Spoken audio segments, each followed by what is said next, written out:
Cruz, and I'm here to tell you a little bit more about gardening. Ben gave you some input last week on how to garden using the appropriate tools, and I'm here to tell you about what to do if you have a rocky area or other areas where you want to get down on the ground yourself. A couple things I have with me.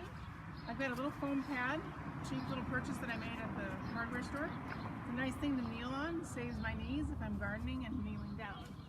I personally like to get down on the ground, and there are a couple options.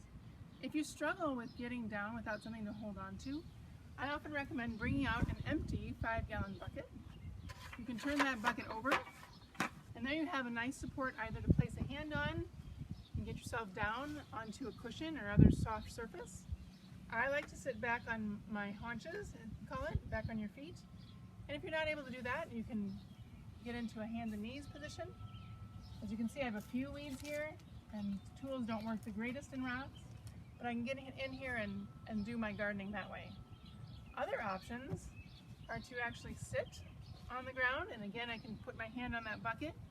If I don't have a bucket, another option is just place my hands on my knees and get myself down onto one knee that way. I can sit back onto that cushion and then work in a seated position. Some other people, especially if they're tall, might like sitting on a bucket. And you notice I brought out two, so I can actually, depending on my height, stack two buckets, one inside the other, turn it over, and that makes a nice seat.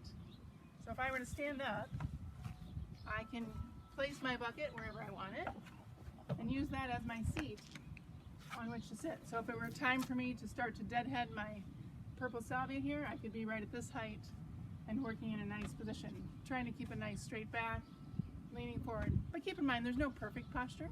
We're meant to move. So just make sure that you change positions and do as Ben said last week, make sure that you get out of certain positions, maybe balance it out with some backward bending, and just enjoy being outside in nature. Thanks for watching.